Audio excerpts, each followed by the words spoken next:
6-year-old Isabel Celis has been stolen out of her bedroom. Cops in Tucson, Arizona are looking at everyone close to this beautiful little girl, even her own family. From the beginning, the police said everybody's a person of interest. We're okay with going through the ringer and having everything part of our lives investigated. And by all means, go right ahead. It feels like the investigation has never gone any further than right here. That's what is so frustrating. Sergio and Becky are desperate to find their daughter and tired of waiting for answers. So they contact Private Eye Jerry Kelly Snyder. His prime suspect, a shocker. We looked at one of the relatives of the family and his friend that basically didn't have 6 hours that they could explain as to where they were the day that she went missing. That relative? Justin Mastromarino, Becky's cousin. He had an apartment nearby, but previously lived with the Celises for more than a year. We need her home safe and sound, you know. We like to hope that she just went for a walk and is gonna come back, unharmed. Mastromarino made this public plea the day Isabel vanished. But within 2 weeks, Justin also disappeared from the Tucson area. Shortly thereafter, this same individual shipped his car off to another state. He then hired one of the best lawyers in Tucson, a criminal lawyer, and, bingo, another red flag. After that, according to Sergio, Justin stopped talking, even to the Celis family. He has only one thing to say. You can talk to my lawyer. Who the hell does that? Who the hell does it that knows Isabel and is not willing to come forth and say something if you know something? Police never named Justin as a suspect. He denied our request for comment too. Emails from his lawyer firmly state, quote, he does not want to do an interview. But the friend who says he was with him the night Isabel disappeared did speak to us, telling us where they were and what they were doing that night. Let's go back to April 20th, 2012, Sebastian. Okay. Take us to that day. All right. So it was April 20th, 420.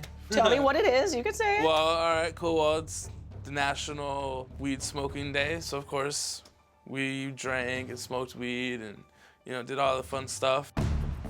The family's private investigator claims Sebastian and Justin partied late into the night, finally crashing at Justin's apartment at around 2 in the morning and waking up at about 8 a.m. What was Justin doing during those 6 hours? And did it have anything to do with Isabel's disappearance? So let me ask you this, Sebastian. So, because you guys were drinking and smoking weed and kicking it, all night, all day, all night, are you 100% sure? Like 100% sure that Justin did not leave that house? Yeah. How? I didn't get plastered. It sounds like you were pretty I drank. plastered and high. Yeah, I drink and I smoke weed, but we weren't belligerent. But you admit you don't know 100% for sure if he did leave that night. Well, of course I don't. Like I said, I was asleep. But no, I guess not. Sebastian also can't account for Justin suddenly leaving town. Why did Justin take off so fast? I don't know. I mean, like I said, I can see why. I can put a theory in my head why he would. Well, tell me the theory in your head. He's just, I'd be tired of people looking at me and accusing me of this. And if I had the money to take off with all the people, FBI agents, private, whatever, I would have left. I don't see any wrong with him leaving. I'm just fortunate that I can't leave. Did you have anything to do with Isabel's disappearance? No, ma'am. Did Justin have anything to do with Isabel's disappearance? No. And you know that? I definitely want to say deep down inside that I know Justin, and I can say no.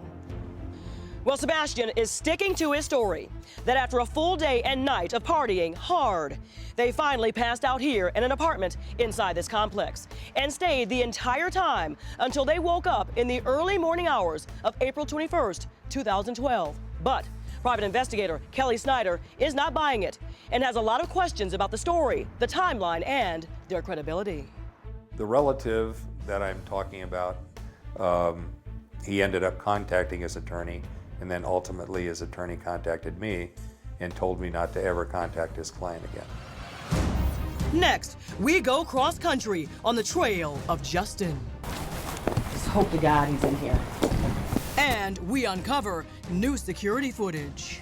Will it tell us anything more about what happened to a missing little girl?